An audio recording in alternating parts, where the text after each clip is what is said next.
ser partícipe de este foro en el cual se trata un tema tan importante y con tan importantes personalidades y expertos que van a contribuir en su definición. Por mi parte, como digo, muy agradecido. Mi presentación va a versar sobre aspectos claves para el desarrollo de hidrovías en Sudamérica, nada menos. La verdad es que es un tema muy amplio, muy profundo al mismo tiempo, y lo voy a tratar de abordar tocando diversos aspectos del mismo. En primer lugar, hablaré del contexto de Bolivia brevemente.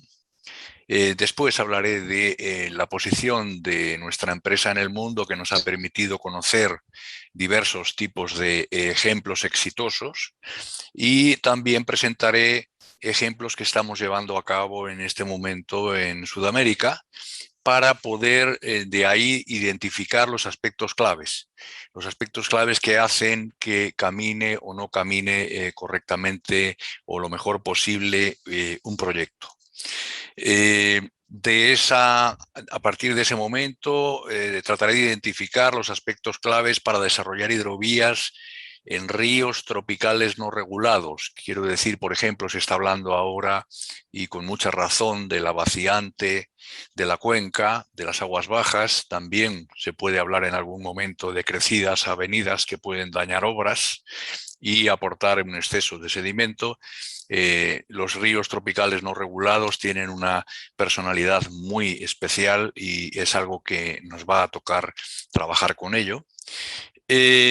Y por último, presentaré casos de éxito en el mundo que efectivamente han sido capaces de, cada uno con sus características, llevar adelante durante muchos años el desarrollo de hidrovías exitosas.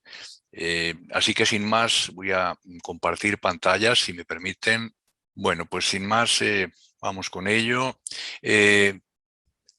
Muy brevemente, ya se ha comentado, desde luego que hay oportunidades para Bolivia de desarrollar mucho y muy bien su transporte fluvial, su transporte interior al subcontinente, al continente sudamericano. Desde luego es interesante hasta el máximo punto que se pueda llevar a cabo.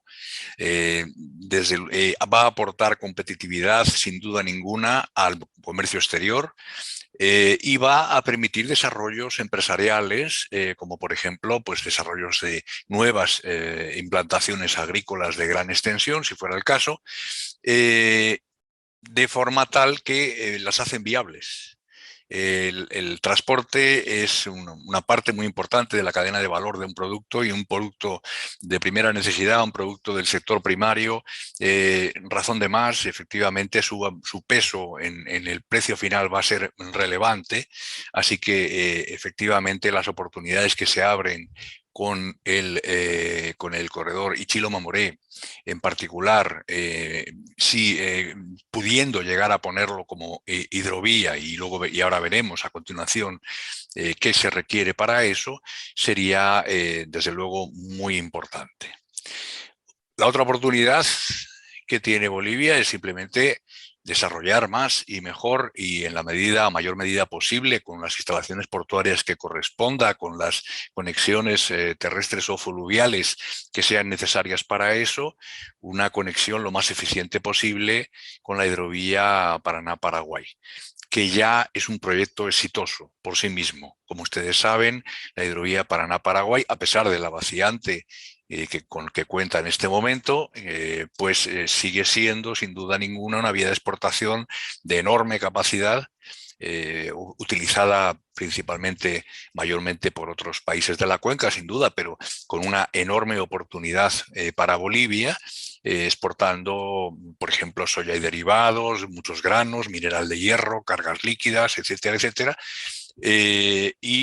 siendo, pues en el tramo del Paraná, el lugar de exportación preferente de 70 u 80 millones de toneladas de carga de la República Argentina, por ejemplo, ¿no? Entonces, no hay duda que es una oportunidad.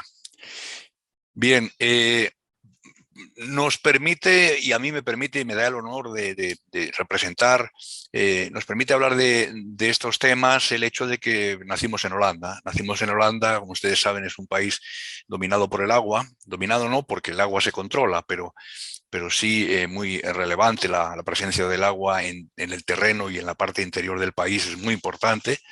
Y la empresa tiene ya 140 años. Entonces, llevamos toda la vida con eso y eso nos ha permitido, como les mostraré algunos ejemplos interesantes en los cuales podemos modestamente aportar nuestra experiencia, que al final pues, es una base importante de conocimiento, ¿no? La empresa estamos trabajando ya con 6.000 profesionales, de los cuales 600 estamos en marítimo y vías navegables. Y bueno, tenemos otros sectores de actuación, pero marítimo y vías navegables es muy importante para nosotros desde siempre, ¿no? Actualmente somos el número 2 del mundo, siendo el primero una empresa estatal china en ese ámbito de la consultoría marítima y de navegación. Pero bueno, no me quiero extender mucho en eso. Sí me interesa como base ¿para qué? Para poderles hablar de ejemplos de instalaciones, de implementación de hidrovías. Estamos trabajando, y ahora daré algunos detalles más, en América Latina mucho. Desde hace bastantes años tenemos oficinas en América Latina y básicamente nuestra sede que se encuentra en Lima está activa hace más de 15 años. Y trabajamos en este momento en hidrovías, particularmente pues en el Brasil, en Argentina, en Perú y en Colombia. Anteriormente en Nicaragua también se menciona. También estamos llevando a cabo proyectos muy interesantes de hidrovías en Asia, de los cuales también les hablaré, en cuanto sean pues de aplicación o sean de interés para nosotros. En Europa, sin duda, pues llevamos decenas de años trabajando en el Rin, por ejemplo, en fin, la oficina principal a la que yo me reporto en Holanda, con muchas ocasiones se encuentra pues al lado de un río, en una hidrovía navegable muy importante. En fin, digamos que en Europa tenemos una gran experiencia y en África. En África también les hablaré de algún ejemplo del río Níger, muy interesante. Cada uno tiene sus propias características, por eso es que traigo ejemplos diferentes.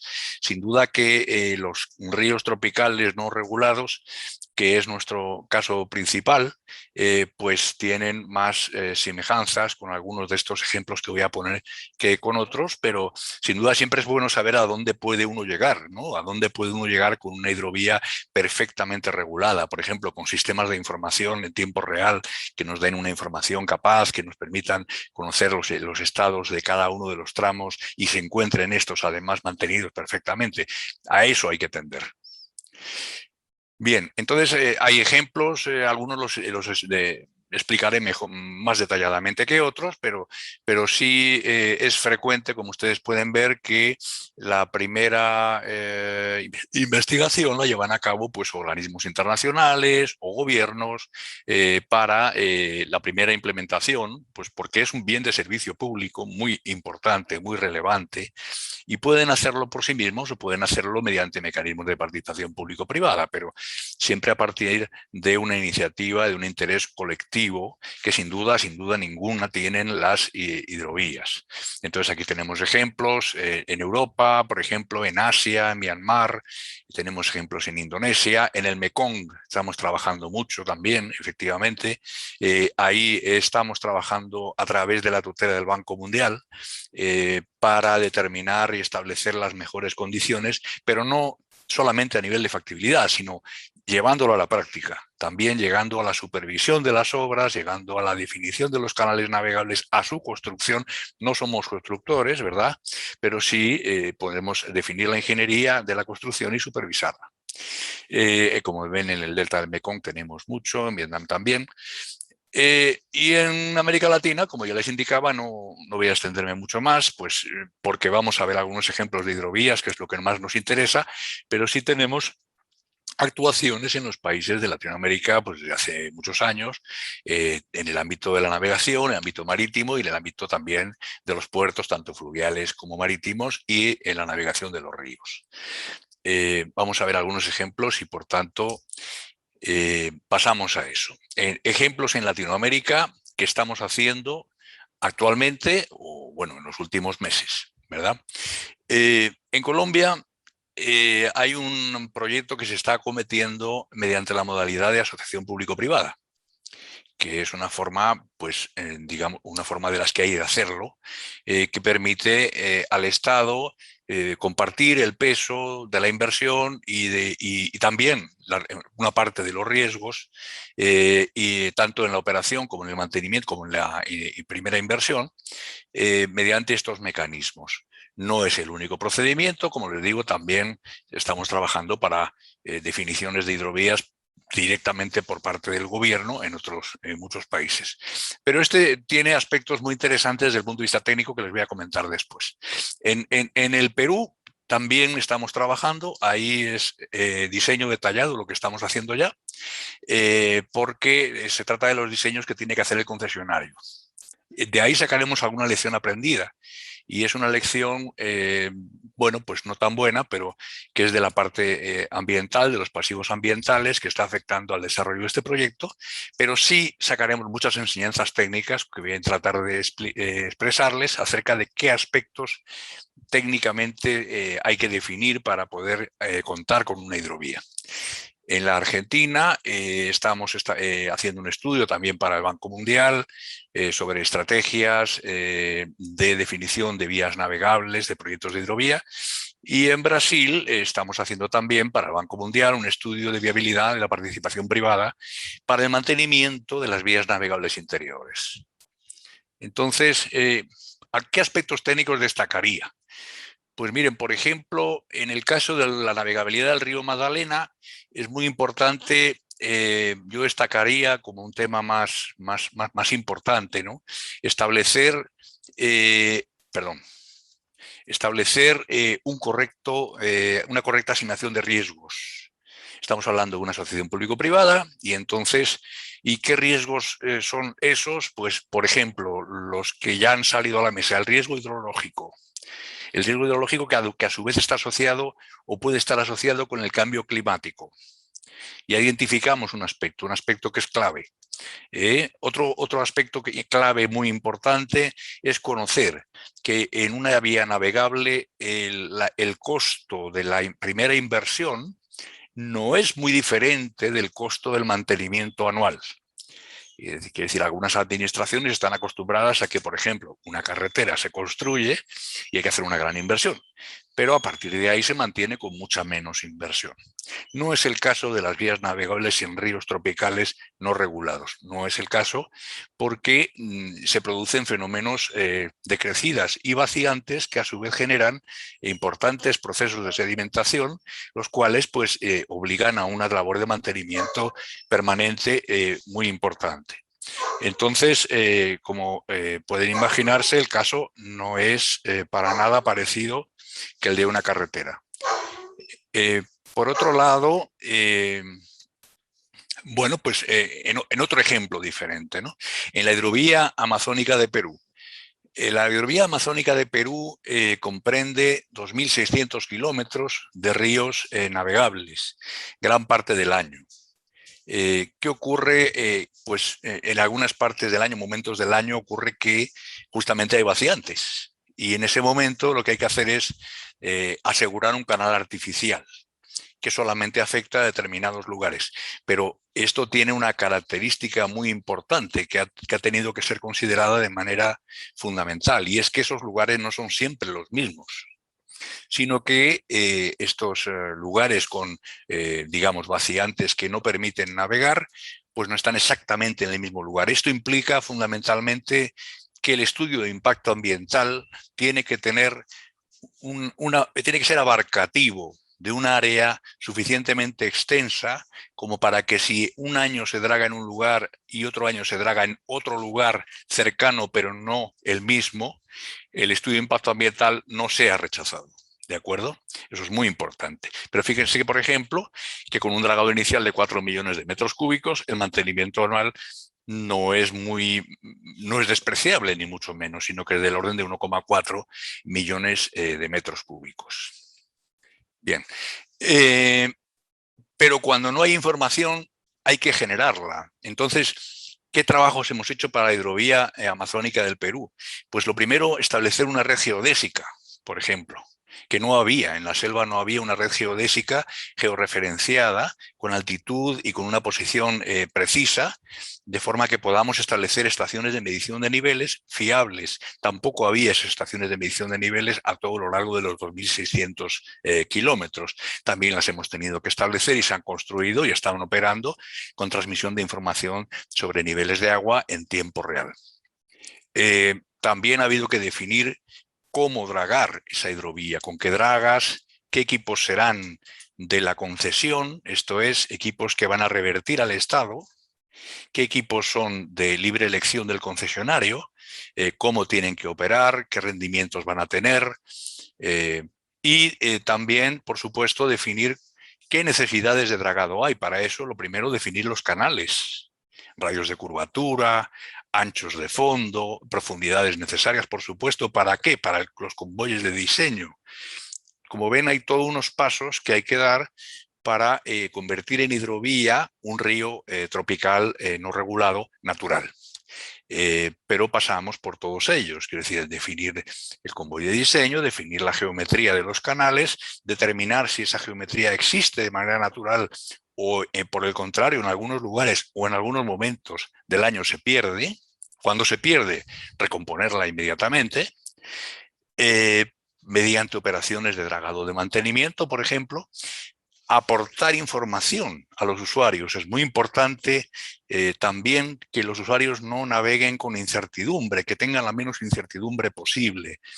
Si no conocen en qué estado se encuentra el río, realmente van a tener pues una inquietud y van a tener la tendencia a pues dos tendencias, podamos decir, ¿no? O ser demasiado prudentes y cargar demasiado poca carga en los convoyes, en el caso que sean convoyes, como es habitual, o bien por el contrario, sufrir embarrancamientos, sufrir retrasos, sufrir pérdidas.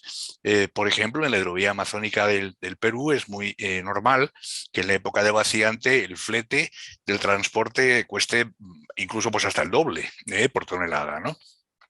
¿Por qué? Porque la incertidumbre de la navegación es muy importante. Entonces, qué aspectos por tanto, estamos ya detectando aspectos que se tienen que cuidar? Primero, una gran variabilidad hidrológica. Eso es frecuente en estos ríos tropicales no regulados y, por tanto, tenemos que prever el mantenimiento de la sección de navegación cuando las aguas estén bajas, pero al mismo tiempo también tenemos que prever que la velocidad de la corriente puede perfectamente pasar de 1 metro por segundo a 2,5 metros por segundo en la creciente, puede subir según los tramos de los ríos de 5, 6, 8 metros desde la vaciante hasta la creciente, dependiendo, 4 o 5 metros, dependiendo, produciendo un gran arrastre de sedimentos en creciente, produciendo una gran sedimentación en vaciante, produciendo también la aportación, en su caso, de troncos, material flotante, etcétera, ¿no? Y todo esto nos lo vamos a encontrar y hay que preverlo. Entonces, para eso se generan unas necesidades de un dragado de mantenimiento, de limpieza de cauces y de un sistema de información, como ya les habíamos indicado. Con un poquito más de detalle, partamos de analizar los volúmenes y cargas, la forma de presentación y los volúmenes en toneladas de las cargas que hay que mover. Definamos con qué medios de transporte, con qué embarcaciones, con qué convoyes lo vamos a mover finalmente. Acá tienen un ejemplo que sería de la hidrovía Paraná-Paraguay. Bueno, en un convoy de 4x4, pero bueno, hay otras formaciones sin duda. Muy importante el análisis hidráulico, hidrológico y morfológico del río, del río natural, porque a partir de él definiremos las secciones necesarias para navegar en los distintos momentos de crecida, de vaciante, de creciente. Esas definiciones las haremos con la definición geométrica del canal mediante criterios y diseños náuticos de navegación. A partir de ahí tendremos las obras de dragado, las obras de protección de orilla, las obras de protección de obras y estructuras existentes, si es que las hay, y determinaremos las condiciones de mantenimiento de las condiciones del canal para navegar. Y bueno, lógicamente muy importante al final el costo económico, pero también el costo de las externalidades ambientales y sociales. Estos ríos, por su misma característica de ríos naturales, se encuentran muchas veces en entornos naturales incluso pues, protegidos, y es un aspecto que tiene que ser especialmente cuidado, de forma que no se produzcan distorsiones entre la visión social que tienen los usuarios y también los interesados en el río, los que viven, los que operan, los que pescan, los que navegan, con el uso que se le quiere dar mejorado en forma de hidrovía. Tienen que participar también, tiene que ser algo aceptado de manera general. ¿Por qué es evidentemente interesante? Pues ya se ha dicho, ¿no? Lo ha dicho el señor viceministro, lo han dicho todos los ponentes hasta ahora. El transporte acuático, por llamarlo de alguna manera sencilla, es mucho más interesante que cualquier otro. En términos de tonelada kilómetro, es 9 veces más económico que el transporte por carretera, de 2 a 3 veces o 3 veces tranquilamente más económico que el ferrocarril, pero además los costos ambientales y sociales, las externalidades ambientales y sociales, son siempre menores. Entonces, es mucho más interesante. Los puertos también es un aspecto importantísimo, es el punto del nodo de conexión con ese modo fluvial. Y los puertos en los ríos también son específicamente diferentes. Pueden ser puertos en una ladera estable, pueden ser puertos en un lugar donde el río se desplaza, tiene crecientes, tiene vaciantes. Por ejemplo, el puerto de Pucallpa es una ciudad importante del Perú, pues actualmente se encuentra 400 metros en tierra firme. Es decir, su posición fue rechazada, digamos, el río se desplazó y entonces pues el puerto antiguo ya no está en el río. Entonces es muy importante conocer el funcionamiento del río y ubicar los puertos de forma que o por su tipología o por su ubicación sean útiles en el futuro. También puede ser por tipología, pueden hacerse puentes flotantes, por ejemplo, ¿no? Por su vocación, sin duda, también es muy importante, si es de transbordo, de barcaza buque, si es de convoyes, si es de importación, si es de exportación, qué necesidades de instalaciones tiene en tierra, de almacenamiento, por ejemplo, de distribución, y sus medios de carga. Ya se ha indicado, bueno, por supuesto ustedes lo saben perfectamente, pues, si son puertos para graneles, si tienen cargaderos mecanizados, si son puertos con tolvas, si son puertos para mercancía general o puertos multipropósito, como es lo más frecuente. Y en ese sentido puede haber muchos tipos. Por ejemplo, el puerto de Iquitos tiene muelles flotantes y tiene puentes de acceso. El puerto de Yurimaguas, sin embargo, está en una ladera estable y tiene un solo frente de atraque, ¿verdad? El puerto de Santa Fe, que se definió en el río Paraná con una reubicación que todavía no se está llevando a cabo, tengo entendido, pero que está definida, tiene la típica ubicación de cargaderos de cereal que es habitual en el río Paraná. Bien, casos de éxito. Pues nos sirven también para identificar más las posibilidades, ¿no? Pues vamos viendo, por ejemplo, en el río Mekong, en Vietnam, llevamos trabajando muchos años y es una vía navegable que puede tener hasta 4 o 5 mil kilómetros, y estamos trabajando en zonas de 250 kilómetros, con puentes, muy pobladas, con muchas afectaciones a la población. Hay aspectos, por ejemplo, de intrusión salina, que también es importante, si producimos una intrusión salina debido a un dragado, entonces puede afectar a cultivos. Eso pasaba, por ejemplo, en el río Guadalquivir, donde trabajamos con Haskoning allá por el año 98, y efectivamente, bueno, pues se rechazó una labor de profundización del río Guadalquivir, que es un río navegable que está en España, porque producía una intrusión salina en los arrozales. Entonces, son aspectos que hay que tener en cuenta. Por ejemplo, aspectos geotécnicos, aspectos hidrológicos, estudio de impacto ambiental. ¿De acuerdo? Pero acá también llegamos, como fue exitoso, estamos llegando a el diseño detallado, estamos llegando a, se ha contratado las actuaciones y estamos supervisando la ejecución. O sea, es un caso exitoso. Pero como verán, no se puede olvidar ningún aspecto. Es muy importante.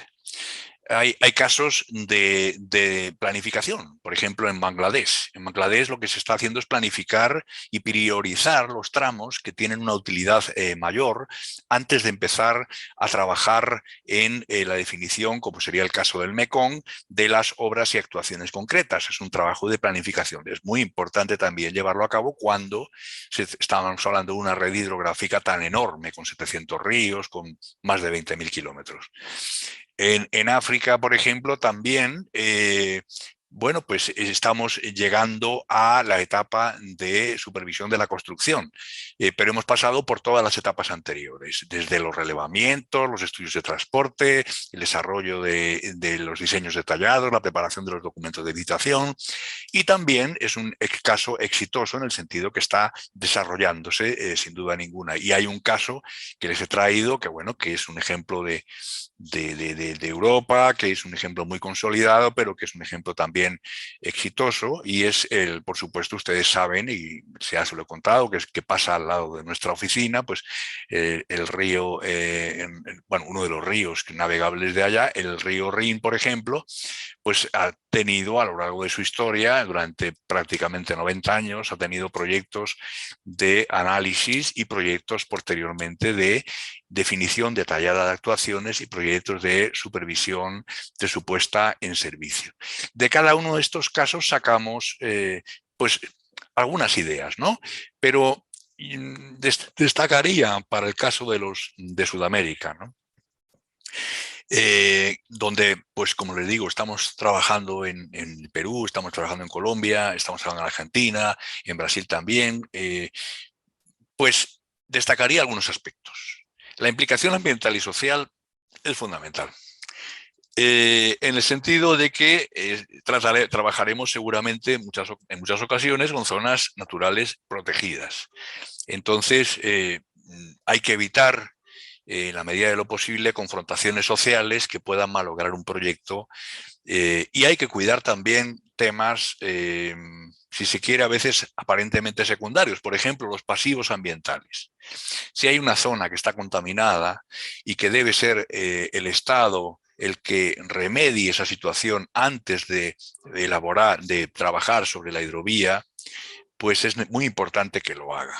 Porque si sobreviene después una zona contaminada portuaria, por ejemplo, que fue un antiguo puerto, etcétera, y eso ocurre posteriormente, directamente se paraliza la obra, se paraliza la actuación y se crea un escándalo y bueno, pues realmente eso es muy malo para el proyecto. El estudio de impacto ambiental, por otra parte, en un estudio de navegación, es muy importante que no se considere solamente afectando a las zonas en las que se identifican obras o actuaciones en un año determinado o en la primera inversión. ¿Por qué? Porque estos ríos son muy variables. Ya les hablé de Pucallpa, se pueden mover los bancos de arena, que un año estaban aquí, otro año están allá, entonces ya la tengo que dragar en otro lugar. Y si no está estudiado en el estudio de impacto ambiental, si la autoridad ambiental no aprobó una actuación abarcativa y amplia que permita trabajar en el río donde quiera que se encuentre el problema y respetando por supuesto, las consideraciones ambientales y sociales, puede haber de nuevo un parón en el proyecto. En tercer lugar, recordar que los costos de operación y mantenimiento son muy importantes. Son similares a los de la primera implantación. Digamos, no es una obra típica de carretera, por ejemplo, ¿no? Por tanto, el regulador, la autoridad, quien supervise, debe tener también presente que ha de tener un esfuerzo constante durante pues, los años que sea necesario supervisar esa operación de mantenimiento, que además aportará información a los navegantes. Digamos que no es una actuación del Estado que puede supervisar una primera implantación de un año, 2 años, 3 años y luego dejarlo con un equipo reducido, sino que tiene que ser continua a todo lo largo del tiempo de la operación de la hidrovía.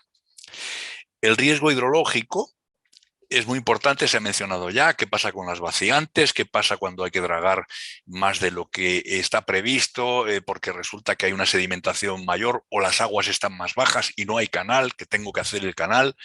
Bueno, pues eso es muy importante, que se defina ese riesgo hidrológico de manera que sea aceptable para el Estado. Si hay una APP, que sea aceptable también para la parte privada, en el sentido de que por lo menos esté controlado y conocido por ambas partes y fundamentalmente por el Estado, sin duda, que es el principal protagonista.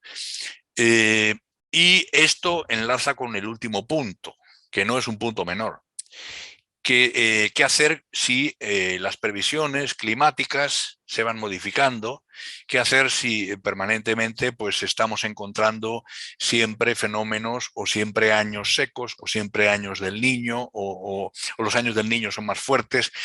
Bueno, en algunos lugares le llaman la niña a la crecida, en el Perú lo llaman el niño a la crecida, pero ustedes me comprenden, digamos, hay crecidas, hay vaciantes, hay sequías y la definición de la hidrovía tiene que ser suficientemente adaptativa para que pueda funcionar, aunque el cambio climático se pueda producir, o incluso, aunque no fuera achacable al cambio climático, en caso de que el riesgo hidrológico, que al fin y al cabo se maneja con variables estadísticas, es decir, hay una variabilidad hidrológica siempre, aunque no haya cambio climático, pues se pueda mantener en límites aceptables para el Estado y, en el caso de que haya una parte privada, también para la parte privada. He tratado de identificar a través de ejemplos algunos aspectos que me parece que son clave para el desarrollo de hidrovías, particularmente en Sudamérica. Estamos desarrollando hidrovías en Sudamérica, llevamos mucho tiempo haciéndolo en otros lugares también. Sin duda es un trabajo a medida, es un trabajo pero sí me parece que es valioso entresacar de los proyectos de que contamos, que gozamos, los detalles y las experiencias y los aspectos clave para que podamos compartirlos entre todos. Y sin más, pues quedo a disposición de ustedes. Muchas gracias.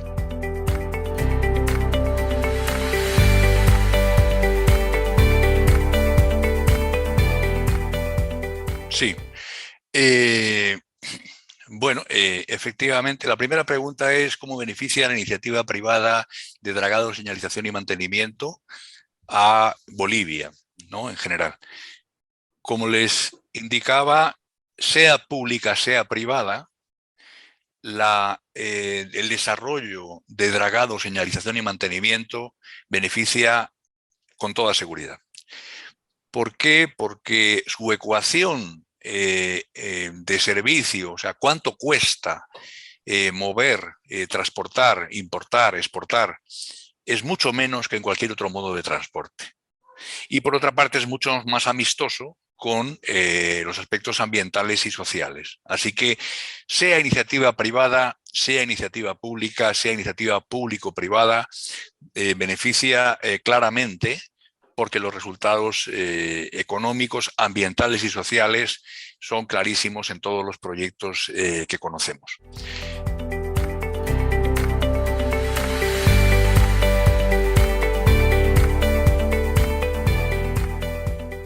Sí, efectivamente. Bueno, como le digo, no me estoy refiriendo a una iniciativa privada concreta, pero sí al desarrollo de proyectos de navegación.